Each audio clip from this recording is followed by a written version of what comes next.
Do we have any rules in our house that don't make sense? No. Are you sure? Yes. What are some of the rules or boundaries that we use most in our family? Curfew, definitely curfew. I have many rules at my house. So I think we came up with these boundaries purely because it's for their protection.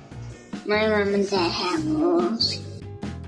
I do explain the reason behind rules and boundaries, mainly because I don't want to just sound like a dictator. We realise the dangers of having that kind of freedom without the maturity to deal with it. I think that's the biggest key, isn't it? Yeah. I'm gonna be honest, I may disagree with the rules, but I know that my parents are just trying to keep me safe. I need them to understand why there are rules and why they have to follow them. It's a really good idea to set a boundary, at least for me and my siblings. That curfew really helped us to set boundaries with the friends that we were hanging out with, especially boys. My son, he has an early start for school every day. So I'm like, phones off at 8 o'clock, in the bed by 9 o'clock, but that's because he has to wake up. We try to teach them principles, don't we, rather than making it an absolute rule. We usually get like a limited amount of screen time, like our phones are pretty much kind of locked down and stuff, which is good. Boundaries, other boundaries. There really aren't any subjects that are taboo in our home, so sex is something that we're not afraid to talk about. Our personal family standard is no sex before marriage, isn't it? Yeah. And that is our faith-related belief. I taught them, and continue to teach them, that you should never feel pressured into having sex. No one should ever make you feel less than or make you feel like that you're going to lose them if you don't have sex with them, or if you're not ready. If you're not ready. Dangers of promiscuity, unwanted pregnancy, STDs, they seem to be on the rise all the time. So we feel that by waiting until, they've met that right person and their life partner, that those things are massively reduced. I had to grow up and be more of an adult faster because I made those adult decisions too soon. I don't want it to be that type of situations for my daughters either, so yeah. The general rule in our house is keep your clothes on. I know that doesn't protect from everything, but as we've taught these ideas and these ideals, that they feel the same way and that they will want to honor that themselves. Every time I leave the house, and she says, no smoking, no drugs, no alcohol, don't go to jail, don't have sex, and have fun. I think we definitely have to remind the kids of some of these rules and boundaries, don't you? we expect our kids to be honest with us, and that's something we've been reinforcing since they were really little. If you don't follow the rules, then you have to tell your parents.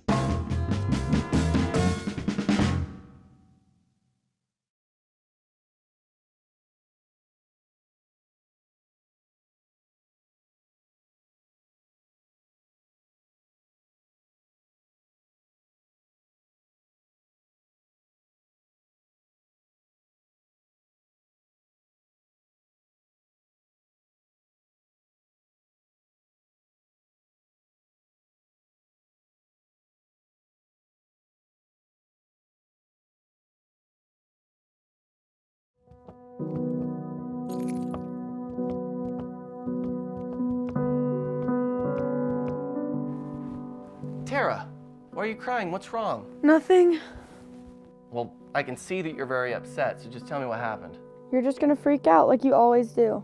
I don't freak out, just what's going on?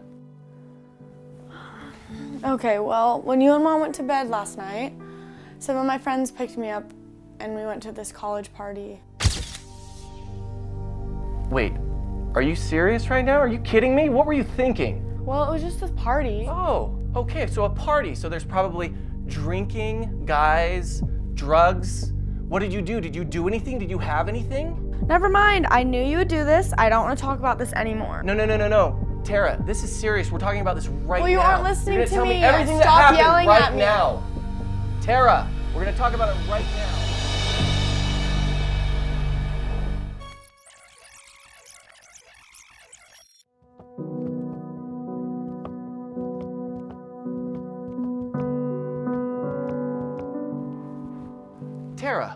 Why are you crying? What's wrong? Nothing. Well, I can see that you're very upset, so just tell me what happened. You're just gonna freak out like you always do. Hey, I promise I'll just try to listen, all right? So what's up? Okay, well, last night when you and Mom went to bed, me and my friends, we went to this college party. Okay, and what happened?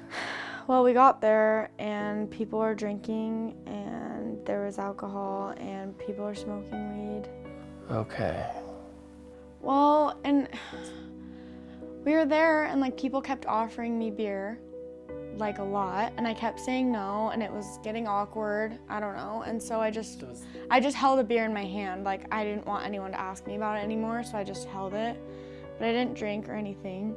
Is that I didn't drink it. Is that what's upsetting you, or is? No, not necessarily. Alexis was there with me, and there's this guy, and he just kept hitting on her, and just like he would not leave her alone, and it was just like getting really scary. Hey, it's okay. It's okay.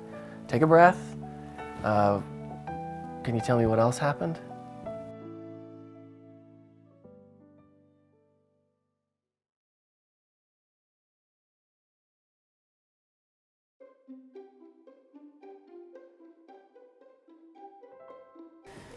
All right, cross that off the list. Hey, Mom. Yeah. What does it mean to have an erection? Whoa, you are way too young to be talking about that. We'll talk about it when you're older. Okay.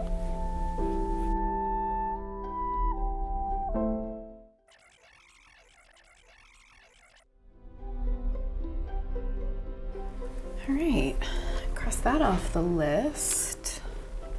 Hey, Mom. Yeah. What does it mean to have an erection? Oh, okay. Well, that's a really good question. Have we ever talked about that before? No. All right, well, an erection is when the blood vessels to the penis fill and it makes it firm rather than limp. Where did you hear that word? Some guy made a joke about it during swim team. All right, well, you know what? You're gonna hear words that you might not understand, and you can always come to me and ask. Like, I'm always here for all of your questions. Okay?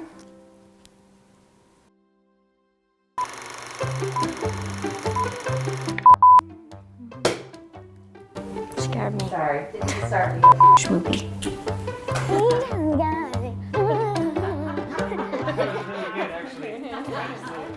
about this before? I can't. I'm not gonna laugh, just so you know. I'm not gonna laugh. Bill making it firm. No, it's me. I'm sorry. What did I? You said soft. Oh, sorry. Sorry, same thing. Okay, thank you. Phil making it stop. It's not funny, it's science. It's so funny because of the... Okay, sorry guys. When you said lamp... When you said... To your penis, Phil making it... It's not funny. I'm not gonna laugh. So where did you hear that word? Okay, let's start again. Blood vessels in your penis, Phil. Blood vessels in your penis, Phil. Fill and make it firm rather than limp. They were the one that time. Sorry.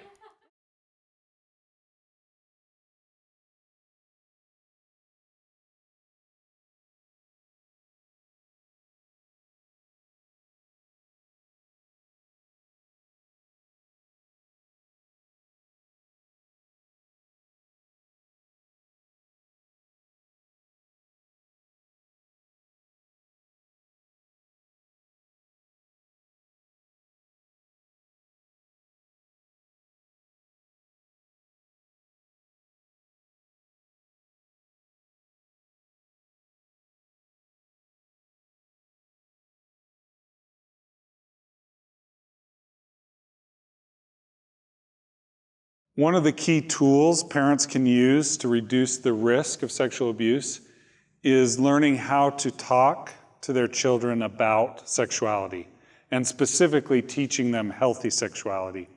I want to share a story about this, a very personal story, where I botched it big time. In fact, I have a good friend that says every family has a burnt waffle. And what she means by that is the first child gets the experiment. So I'm going to tell you about my first child and our discussion about sexuality and how I botched it, and contrast it, hopefully, with some positive examples that I had with some of my other children. So my oldest child was 8 years old. This was about 10 years ago. He's now 18. I was going to take my son to a basketball game. We're going to have the big talk. So if you can imagine this, we're driving to a basketball game, and being first-time over-paranoid parents, of course, he's in the back seat as an 8-year-old, sitting in a booster seat. Just what you would expect from first-time parents, right? So I just lay it out and tell all about how sex works, why we have sex. And I went on for about 20 minutes. And at the end of that 20 minutes, I asked him, "Son, do you have any questions?" He said, "Yeah, Dad, I have one." So I'm all amped up thinking this was going to be a great conversation. This was going to be a major success. And then he asked this question. "Dad, can we talk about something else?" Well, you can imagine how I felt as a parent. I thought, oh, that was a total fail. But what wasn't a failure is it started something inside my family that I consider to be extremely valuable. And that is, we as parents learn the importance of talking about sexuality with our kids. So let me contrast this with his younger sister, who's 2 years younger. She was 6 at the time. We immediately had age-appropriate discussions with her about her body and about things that would make sense to her at her age. We didn't have the big talk, but we started the little talks. We started the dialogue. An interesting thing happened as she turned 8 years old. We didn't have to come to her. She came to us. I remember it vividly. We were sitting in our bedroom. I was sitting on the end of her bed. She asked a question that was very poignant about sex. Christy and I made eye contact, and we knew we were heading down the road. She went on for about 30 minutes to ask question after question about sex and sexuality. It was a very appropriate, healthy discussion. Some of the key things that I want you to take away from this. First, if you open a dialogue with your kids about sexuality, it will bear good fruit over time. Second, you as a parent have the responsibility to protect your kids, to keep them safe. And sometimes having hard or what can be uncomfortable conversations with your kids about sex is part of that responsibility. Third, if you open dialogue with your kids, the likelihood that they will elevate conversation to you when they need help or when they are at risk is much higher than if you never talk about the topic. Teaching your kids about sexuality is one of the key tools that you can use as parents and caregivers to keep your children safe from sexual abuse.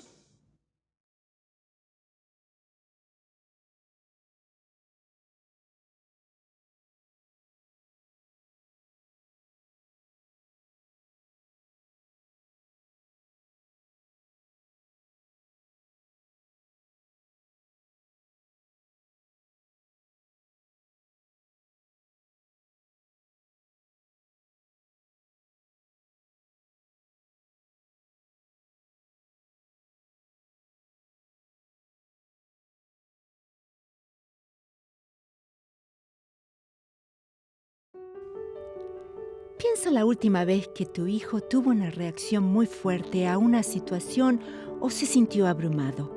¿Le resultó difícil expresar lo que sentía? Cuando un niño siente emociones fuertes, puedes ayudarle a dar un nombre a lo que siente utilizando una ruleta de emociones. Puedes indicarle qué hacer para gestionar sus emociones de forma eficaz. Primero, haz que tu hijo gire la pestaña interior de la ruleta de emociones hasta que vea la emoción que siente. ¿Está triste? ¿Sorprendido? ¿Enojado? Echa un vistazo a la lista de otros sentimientos conectados. Hazle preguntas para averiguar qué ha sucedido, qué ha detonado esta emoción en particular. Recuerda que es normal sentir diferentes emociones al mismo tiempo. Hazle saber a tu hijo que no pasa nada si elige más de una emoción durante esta actividad. Incluso podemos sentir emociones que parecen contradictorias, como el alivio y la tristeza. Cuando los niños pueden dar un nombre a las emociones que experimentan, les ayuda a sentirse escuchados y comprendidos. Elegir una emoción puede prepararlos para dar el siguiente paso, elegir cómo responder. La pestaña exterior de la ruleta de emociones muestra diferentes necesidades que todos tenemos. Atender estas necesidades es una buena forma de gestionar nuestras emociones. ¿Necesitas sentir esperanza tu hijo? ¿Aceptación y pertenencia? ¿O seguridad y apoyo? Ayuda a tu hijo a elegir una de las actividades para practicar. Es importante mostrarle a tu hijo que puede identificar sus emociones y expresar las necesidades que tiene. Una ruleta de emociones puede ayudarlos a tomar medidas para satisfacer sus necesidades y gestionar sus sentimientos con éxito.